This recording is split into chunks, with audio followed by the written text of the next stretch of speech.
Of course it's all right.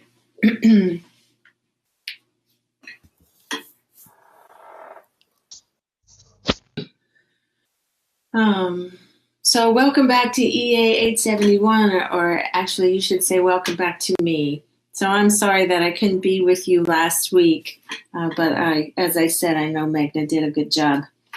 And I was at a Gartner EA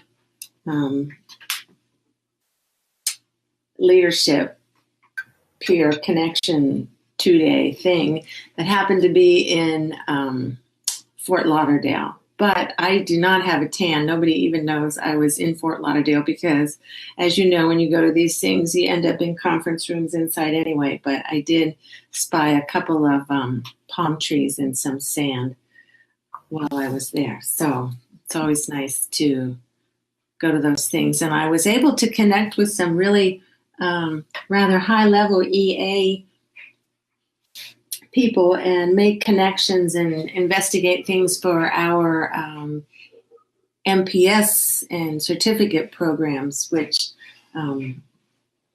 is always good. I met the chief data architect for the Office of the Inspector General for the Department of Human Services, Health and Human Services. She was great.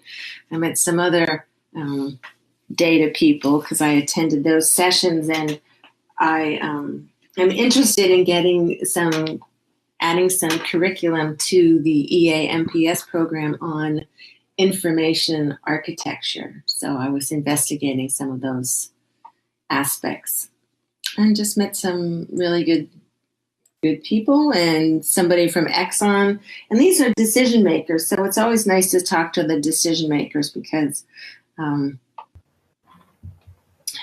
to get their perspective as well. So Exxon is interested in what we're doing in our EA program here online. And so that's always good. But I'm glad to be back. Tonight we have a full agenda. So for the first 45 minutes, we have the EA governance team with Brian Colvin, Vishal Kapre, Nishal, butchering these names, Nishal Vashiani, and Yanang Yang. So that's my Americanized version of your names. And without further ado, I will turn it over. I already have turned it over to Brian. Hello, everyone. I'm going to be starting the presentation here. So, as she said, this is the EA governance presentation. I'm Brian Colvin. We have Vishal, Nishil, and Yanan. We'll start. Just wanted to get this was our preliminary analysis of what we wanted to accomplish, both in the presentation as well as the paper. So effective EA has been increasingly linked to successes in achieving targeted business outcomes. However, the challenges associated with establishing an effective governance strategy hinders many EA teams from attaining success. So what are the success factors associated with effective and successful EA governance? So based on that, our topics for this presentation are going to be: what is EA governance? Mainly a high level. What are the challenges associated with establishing an effective EA governance strategy? What are the success factors associated with effective and successful EA governance? And then we have a corporate example of a successful EA governance implementation. So I'll be starting the first section, but I wanted to start out with one of our survey results. So the email that was sent to everyone. So do you have an official EA governance program? I believe this was sent out to 23 recipients. We had 13 responses. So 9 people said yes, they do, and 4 people said no, they don't. So we have a good percentage based on this that does have an official EA governance program. So what is governance? Governance is the process of setting decision rights and accountability, as well as establishing policies that are aligned to business objectives. And you notice over on the right, it's the four faces of governance. So the center block is the entire governance strategy, and the four circles around it are the four pieces needed for this a successful governance strategy. So the first one, setting decision rights and accountability, goes with the top circle, preservation and growth of shareholder value. Then we move on to balancing investments in accordance with policies and in support of business objectives. That is the left block for investment, so coherent strategy realization. Then we have establishing measures to monitor adherence to decisions and policies. That is the bottom block, and this is the one I believe that most typically everyone is familiar with. This is your compliance and assurance area within a governance program. Then you have ensuring that processes, behaviors, and procedures are in accordance with policies and within tolerances to support decisions. And this is the circle on the right that covers risk management. Moving on, we have another survey question that was proposed. So what is the primary focus to your EA governance program? So of the 13, we had 9 people that said compliance and assurance. And for the most part, that is what most individuals think of as their governance program. But the fact of the matter is that it's all 4 of these that are required for a successful EA governance program. So there were at least 4 people I believe 4 people within the group. Hopefully they chose this as well, that would chose all 4, because it was a multiple choice. You could have more than one option. So from a large overall broader perspective that covers corporate governance as well as EA governance and IT governance, what are some of the standards and regulations that are currently out there that are being implemented at the corporate level and at the EA level? First, I believe most people are aware of Sarbanes-Oxley Act, which was started due to the financial crisis and was enacted in 2002, and is specifically geared toward measures and controls. Having previously been in the financial industry, that is one of the main concerns with this act. Then you have the 8th EU Company Law Directive, which is geared toward public and private entities in the European Union. We have the EOCD Principles of Corporate Governance. This EOCD is the Organization for Economic Cooperation and Development. This was developed out of the G20 and was implemented in 1999. It is both in the US as well as the EU as a corporate standard for governance. There's COSO, Internal Control Integrated Framework, which is the committee of sponsoring organizations. This was developed out of the Treadway Commission and is geared toward the financial industry and governance, similar to Sarbanes-Oxley. A lot of people are aware of COBIT, which is Control Objectives for Information and Related Technologies. This is mainly a framework geared toward the lower level of information technology and IT governance. This was developed by the Information Systems Audit and Control Association. And then the last one on the list is ISO 38500 Standard for Corporate Governance, and this is an international standards organization. I was not able to get too much information of this, but based on the next slide, which is another of our survey results, most people are currently using Sarbanes-Oxley or other. I wasn't sure if any of the people who took the survey, what they meant by other. What other governance program were you using?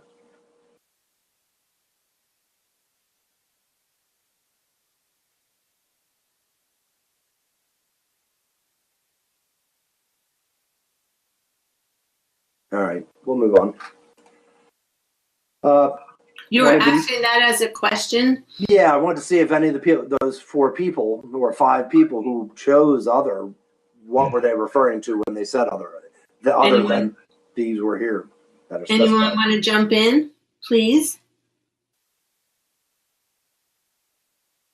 Evidently not. Oh, Heather Barnett. This is Teresa Mims. As DOD, we've got Klinger Cohen and a few others that are DOD specific. Okay. All right, so moving on, the definition of governance has several key attributes, and each one of these refers back to one of the 4 faces of governance. So we have decision rights.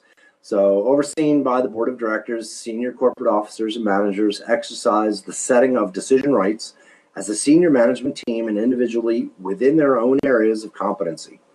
Senior management may further delegate decision rights to others in the organization who may, in turn, delegate within their areas of competency. Delegated decisions do not include the delegation of accountability. This decision rights refers back to the prevention and growth of shareholder value within the 4 phases of governance. Business objectives, targeted business direction, vision or strategy that an organization aims to achieve in a given time period. This also refers back to the preservation of growth and shareholder value. We have policies, which is a statement or intent or rule to guide decision making that is based on one or more principles. Procedures, a set of actions or operations that are performed in the same order and manner to achieve a predefined outcome. This refers back to the risk management aspect of the EA governance structure. We have measures, a step or definite course of action to ensure the accomplishment of a decision or policy. Adherence, which is an indication that a decision is being followed in the manner in which is intended. And behaviors, which encouraging actions in support of business objectives and preventing non-supportive actions. All 3 of these refer back to the compliance and assurance issue. And then the final one is investments. So it's the prioritizing, alignment, and implications of investments to business objectives. So at an enterprise architect level, what are the things you want to concentrate on to fulfill the 4 phases of governance? You want to identify the targeted business outcomes, identify the disruptors or uncertainties that drive change in business direction, identify the risk adjustment value to the organization, leverage the principles of corporate and IT governance, consider your organizational culture and maturity, and determine the governance focus, approach, and desired compliancy that work with your organization and culture maturity. And then we have, going back to another one of the survey questions, and some of the survey questions was taken from a survey that was distributed in 2005 to enterprise architecture senior management. So at which level is enterprise architecture part of your organization governance structure? So in 2005, it was a 35% that was they said it was part of their IT management. 31% said it was part of their top management. And 13% said it was part of middle management. But based on our survey yesterday, or this past week, IT management was at 46%. So that's a 11% increase. Middle management went down from 13% down to 7.5%. And top management pretty much stayed the same, both from 2005 and the most recent survey was at 31%. So we're going to move on to the challenges with Vishal.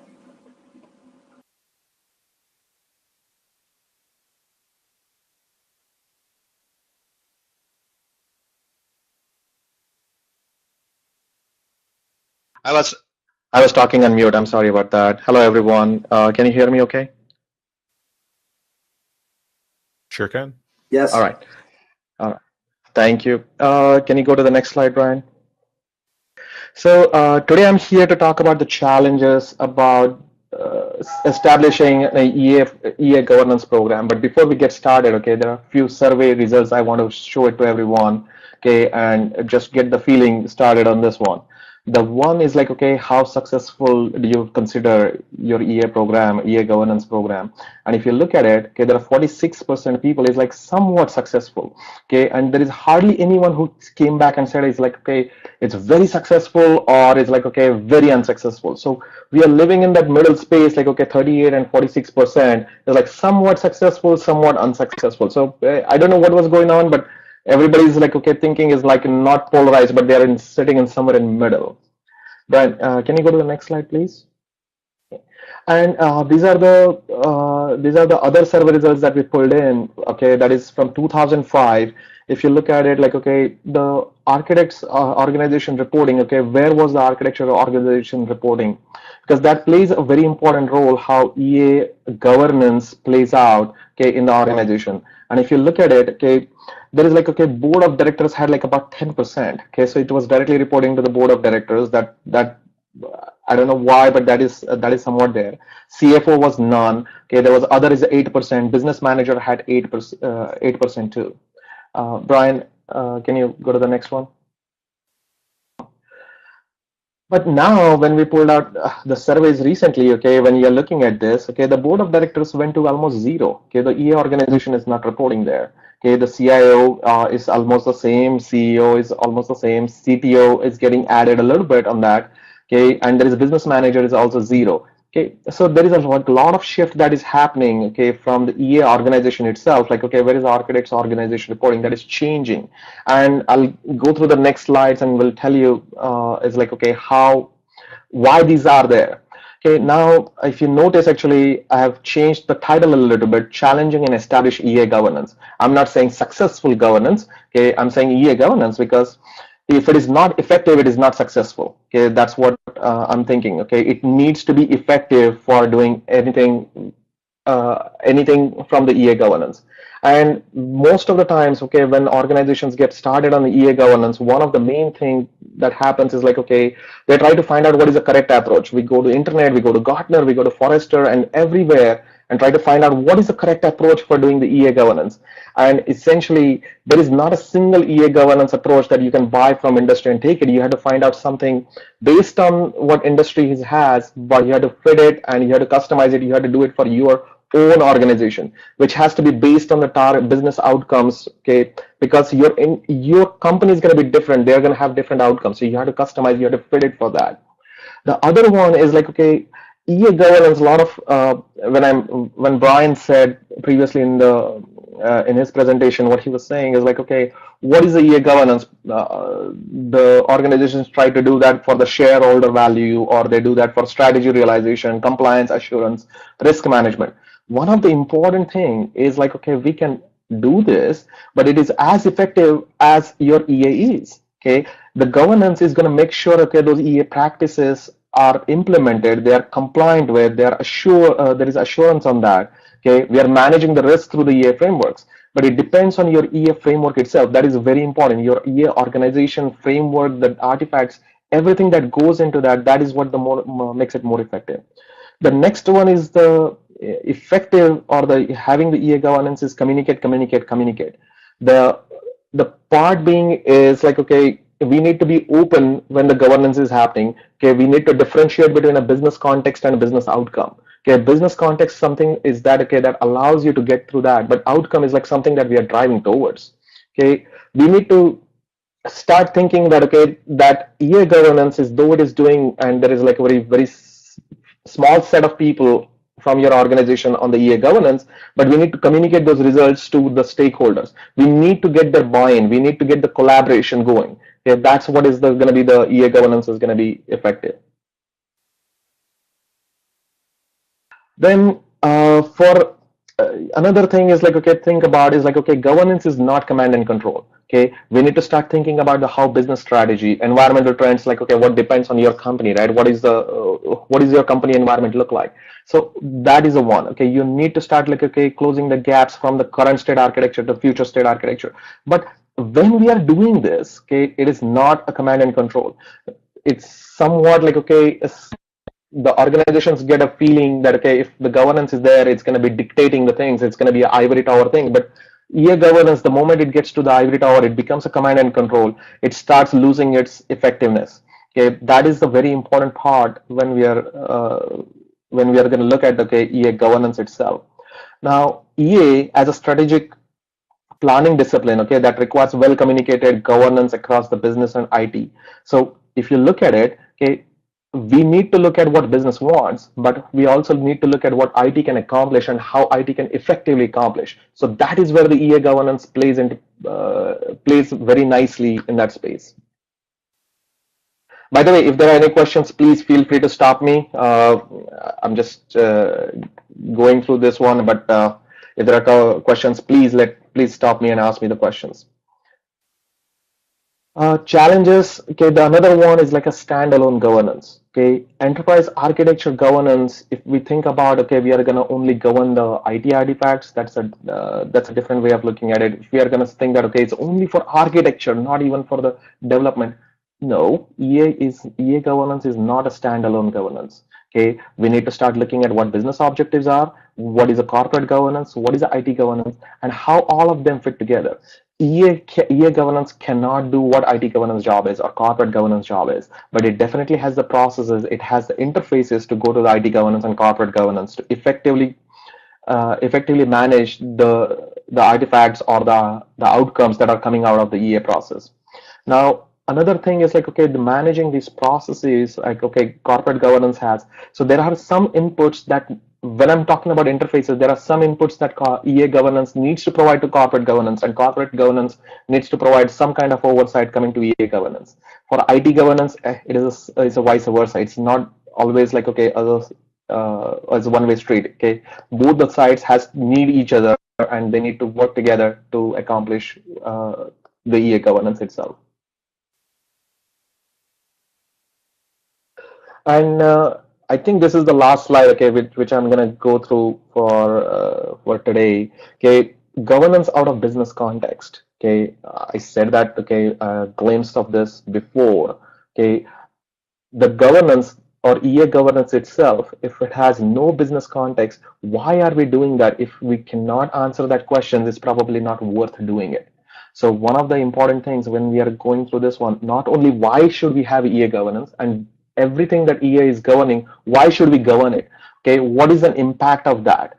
Okay, if something that is being governed or some artifact that is being controlled, some outcome that is being controlled, what is the impact if that is successful or that is not successful? That needs to be clearly understood. Okay, clearly understood when we are going through the governance process. Again, there is some repetition of the things that, okay, like from the business context, like, okay, there is not a correct single approach because every organization is different. Okay, we have to find out for our own organization how the business context fits into the governance, how it fits with the all other governance processes that are in the organization. And if we communicate very well to the stakeholders, and the stakeholders can be business, can be higher management, can be executive management, can be even your developers, but we have to communicate out. And the communication is not only going to be is like why decision was made, but if it was rejected, why it was rejected, and provided the opportunities for growing this enterprise together. That if we do that, that is the easy or the best way of having effective governance. I'll take a moment and see, are there any questions? All right. I'll hand it over to Nishil Wachani for the success factors associated with the effective and successful EA governance. Good evening, everyone. Brian, if you can move to the next slide. Thanks. So as Vishal said, the communication is a key part here. Every organization, things might work for one, might not work for the other one. So that is also one of the factors that drives it in there. This slide actually explains you the aligned means about the driving thing that each aligned kind of a drive, extended business thing needs to be technology driven as well as competing on transparency of all the key factors in a thing. A combination of all the architect's approach must be holistic in scope. It is addressing all aspect of external business kind of direction, the suppose kind of associated with the business technology alignment, the business structure, a business activity, business process, information flow, information system, and information and infrastructure, standards and policies. Our need to being of extended business enterprise is growing in important and external stakeholders status of including any external values net to the members. So again, as one organization work with a different approach of the value driven might not work for another one. That's one of the factors that I saw in there. I'm gonna move next one. The neutral and the non-perspective value, it provides the ability to define solution set of examples, measuring and value of what would work, what are the efforts that we need to make changes within the organization of what's real value. So what are the new policies that needs to be set up in there, and what are the things that we could reuse it within the organization, as everyone would be agreeing to me that people don't like new policies. So all making new rules and regulations doesn't really help organization. The one that is existing one, how we could improve and what kind of what kind of differences we can add in solutions to get our EA perspectives in there. Move to the next one.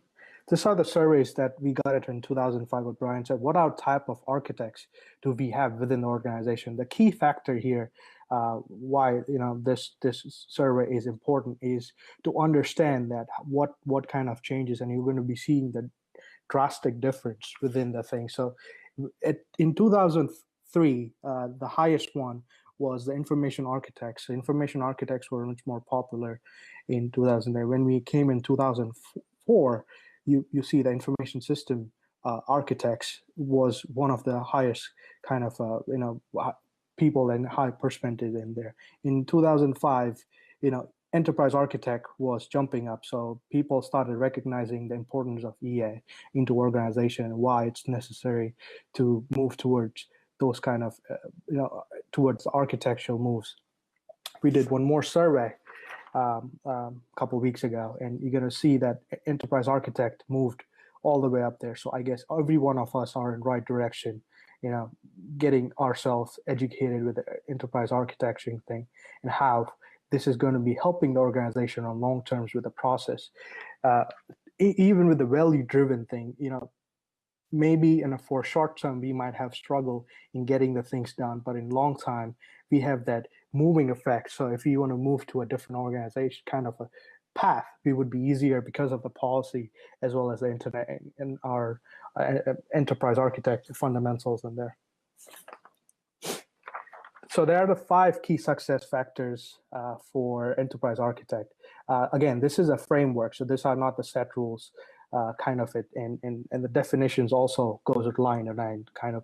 So the strategy value is the best measure of success of EA efforts that would need to be enterprise and cost affections and activities of strategies goals. So what are the things that we could do it differently in there? What is the how to measure that if your EA program is working successfully?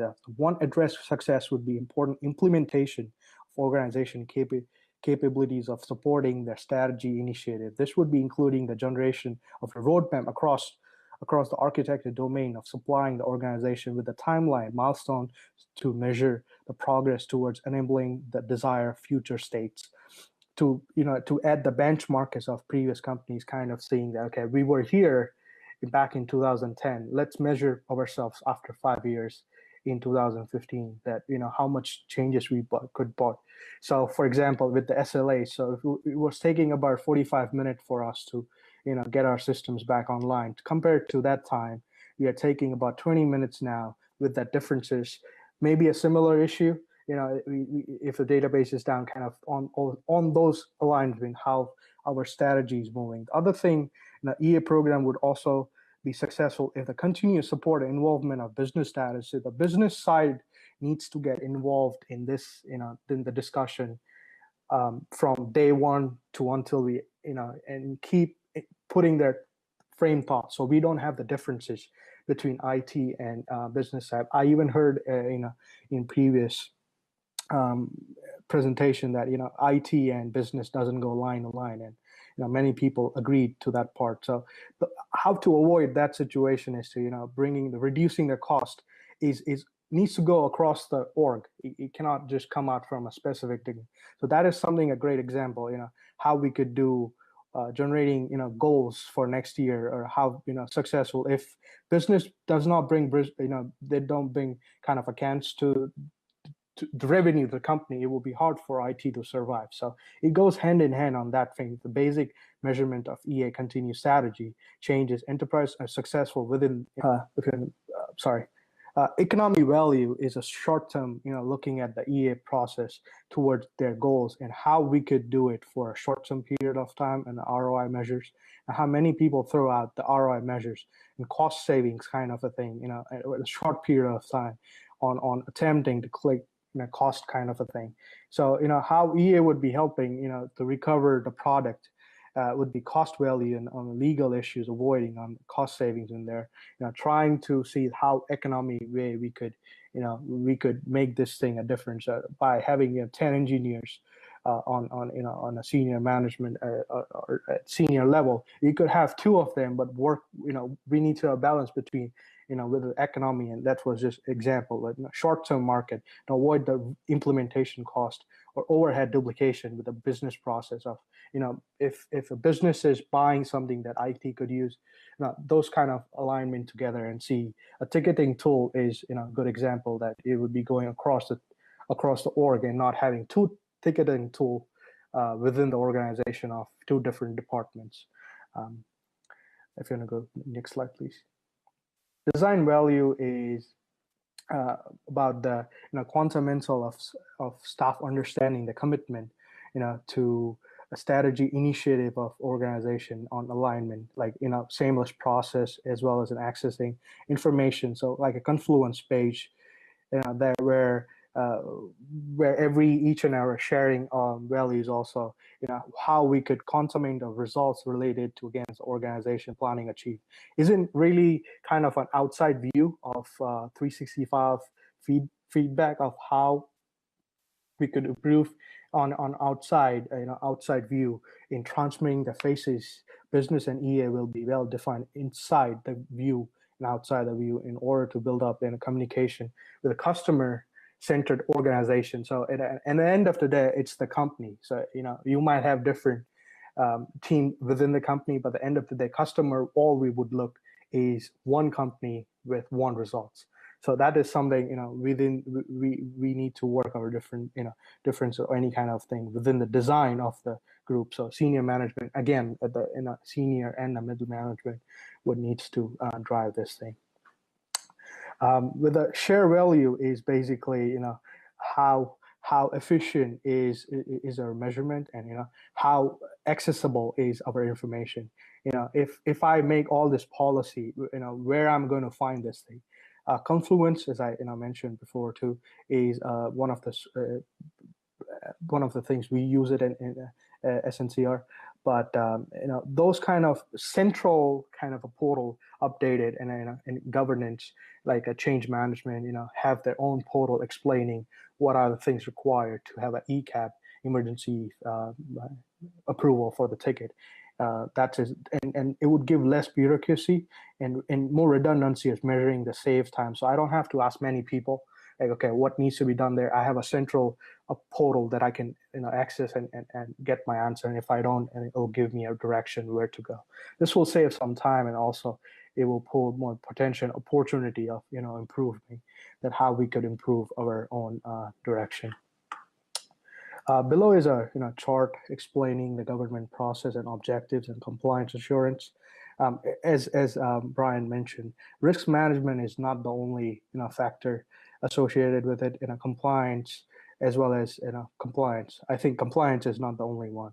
and strategy, they are all coupled and they go all hand to hand in order to have a successful EA. Next slide, please. I'll hand it over, and I'll take some question. I'm really sorry. I was trying to cover the time. Does anyone have any question? Guess not. I'll shoot over to Yen. All right, thanks, Nichelle. I think I have about 10 minutes here left to finish mine and leave time for questions. So I'll just tie everything back together with a example of a successful eBay governance with a case study. So tying everything together, so to be successful and have those 5 key values be delivered from the EA team to the individual stakeholders, the organization has to realize it needs to have firm investments into technical, organizational, and cultural infrastructure. Now, all 3 of these things, they deliver value to various areas that Nichelle mentioned in the previous slide.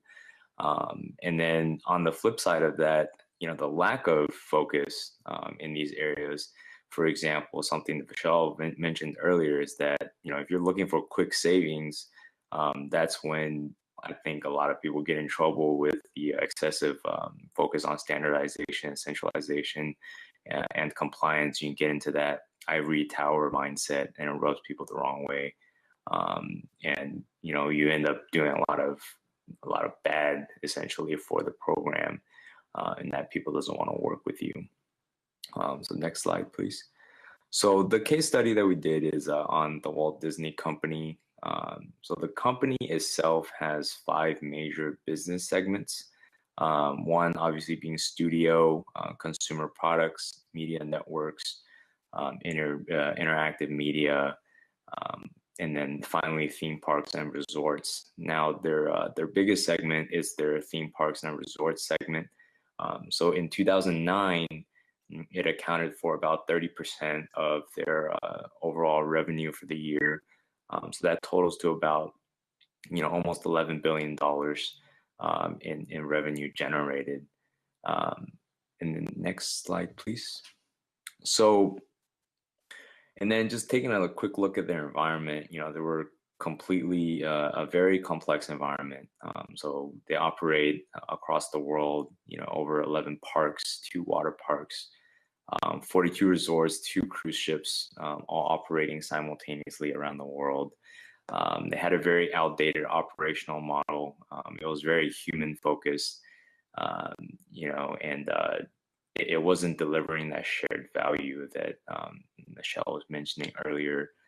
From the technical side, just the theme parks and resorts segment that had over 1,800 dedicated servers to run, over 800 custom developed applications to keep their parks running, and then all the operational background that's transparent to us as customers and visitors. So, without saying that they had to have a strong focus and reliability and availability for their services. So what they did is in 2009, so they followed, they hired a gentleman named Glenn as their VP, and they implemented ITIL. So that's Information Technology Infrastructure Library, a set of best practices. It's a service-oriented governance structure.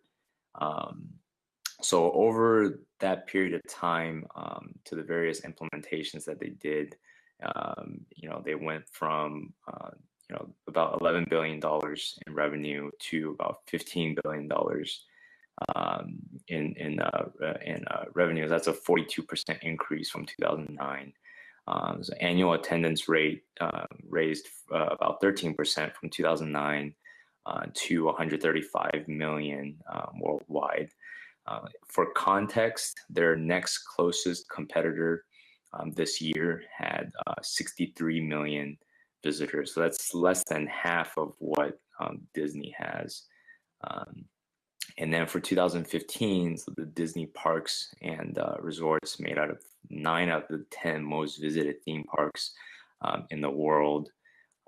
So that's really gives the context is how they're focusing on service. And I'm sure many of you have gone to either Disneyland or Disney World, maybe Disneyland Europe. and seeing that everything works and it's all transparent to you. Next slide, please. So what did they do to succeed, right? So first, so for the technical infrastructure level, so they shifted their focus to a services-based layer. So this is where ITIL comes in that, a lot of the changes that they implemented wasn't what they did and what they were already doing, but really how they did it. So it's that middle layer of kind of human interaction that they took away and incorporated with the EA governance program that streamlined everything, that really made it a service-focused layer. So ensuring that all their application and all their servers were actually supporting a service to the end customer, and not just kind of there because somebody had a great idea to have this thing, right? At the organizational level, I think Michael just mentioned that they had a big hiring moment as well. So hiring the right people with the right expertise and mindset to implement the EA program with really strong support from the C-suite management, they were able to get the right investment in their organization infrastructure to implement this thing successfully. And then lastly, the cultural infrastructure portion is promoting on communication with all the stakeholders, understanding why EA governance is important. It's not just compliance and standardization, but it's really there to address their issues more efficiently and what they can do to ensure that going forward they have a repeatable process that delivers value once again to the customer level. So a couple of the key takeaways I had from Mr. Taylor there, so he's the VP of technology for theme parks and resorts, is so don't underestimate the communication needs. It is critical to success. One of the things they did was lunches that they host, and they brought in people, there's food, really engaging in conversation and finding out what was important to them, to the stakeholders, and how does their EA governance program help them drive that and solve their problems more efficiently. The second portion was leverage the tools and documents that already exist and don't reinvent the wheel.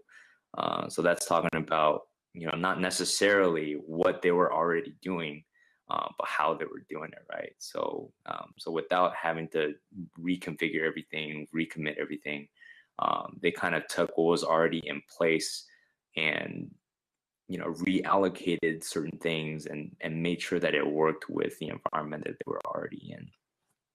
And then lastly, staying as practical as possible and don't overcomplicate what is really common sense. It just goes to say, like, you don't have to have an overly complicated process or architecture to have something to work efficiently. I think we can see that they have a very complex environment as it is. Yet they were able to make it work to accommodate over 135 million visitors to their parks and make over $15 billion for the years. So I think that's all I had, Brian.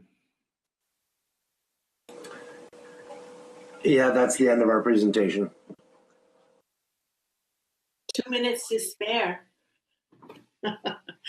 Nice job. How about some questions for these gentlemen?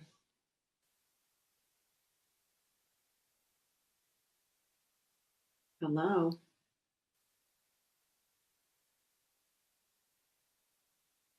That's right. Don't be afraid. Did you find that a lack of governance was an epidemic, or was it well infused with IT governance, or did people not understand the difference between that and EA governance?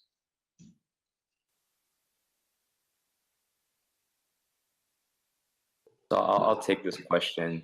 So before 2009, from what I gather, is that they had some sort of IT architecture in place that was really stovepipe focused. So they had these individual applications developed to meet specific needs for specific end users. So that's what I was getting at, was with the middle layer of kind of like a human focused, almost like a choke point to get everything working together. So what they did is they eliminated that middle layer by implementing a service-focused model rather than a application or solution-based model. That they were able to collapse a lot of things. Does that answer your question? Well, that's part of it. The other part is there is a difference between IT governance and EA governance, right? Yes. Yes. Yes.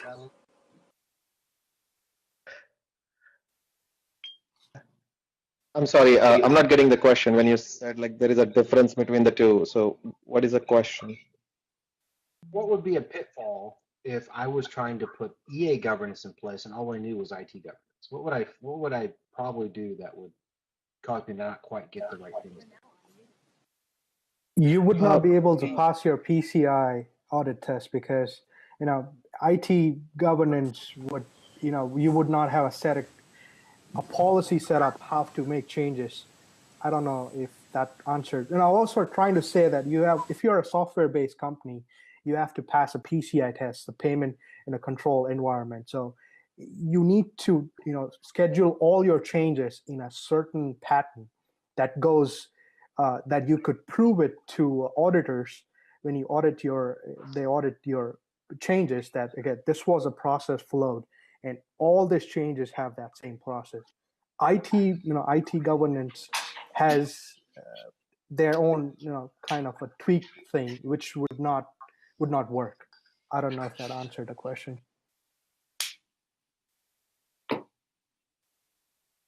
It's close. I mean, I think isn't part of it that there's more to it than just the technology in EA? You have to govern a lot more.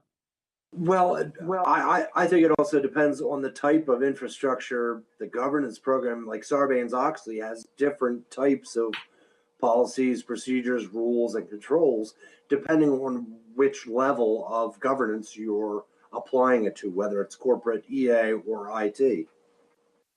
And also, your SLAs. Sorry, Vishal.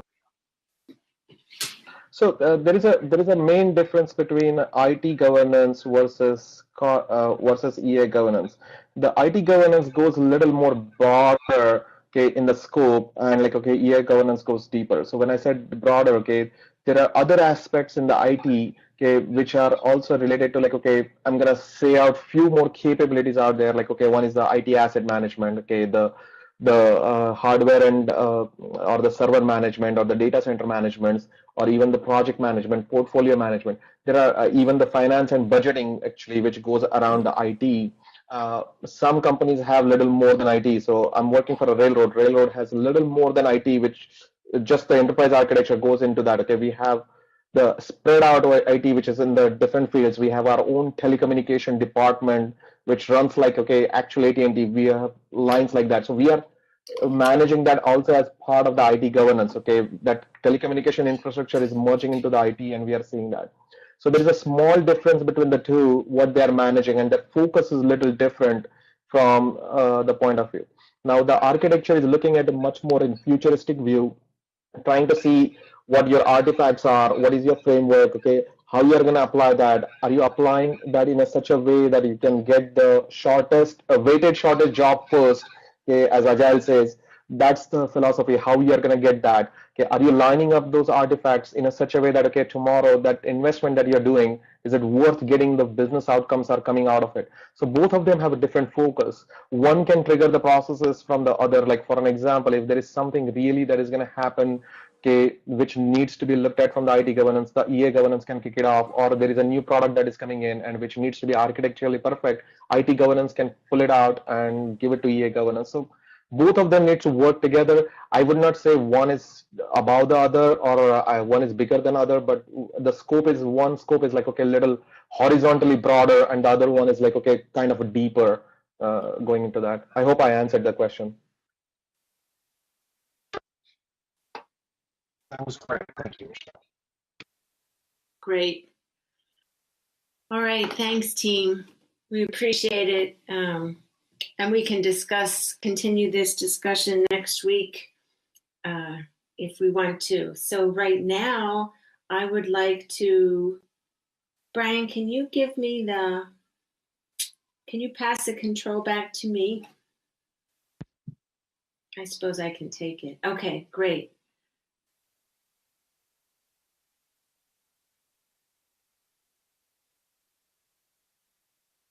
All right. So, John is here. Hi, John. Hello, are you able to hear me okay? Loud and clear. Yes. Yep. John Mayberry is the Enterprise Architecture Director, Business Technology Strategy for PNC. And I'll tell you how I met John.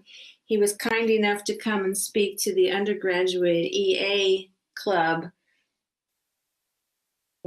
in January? January 19th. Okay, in January. And I had the good fortune of sitting down and at a table. We had you always have to feed undergrads, especially undergrads. So we fed them and then I was able to sit at a table with John and got to talking with him. I wasn't able to attend his presentation because I had to come back here and have class with you all.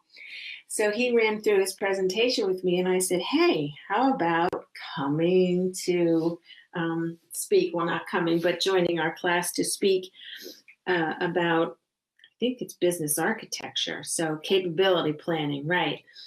And he agreed. So I'm just going to turn it over to you. I will give you the presenter rights. Okay. John, you've great. got them now. Perfect. So given the conversation I just kind of listened in on, I think there's clearly some understanding of enterprise architecture within the class attendees. So what I wanted to do tonight is really focus on a particular application of business architecture at PNC and the framework that we're using, and kind of walk through a specific example. And I'm pretty informal with these things, so if you have a question or want to kind of pause as we go through, feel free to just ask a question in the public chat, and we can kind of take it as we go through. So with that, I just wanted to kind of frame very briefly what it is that we're generally trying to accomplish, at least some of the things from the EA program at PNC right now. And then I'll tie this back into how we're using and applying the business capability framework. So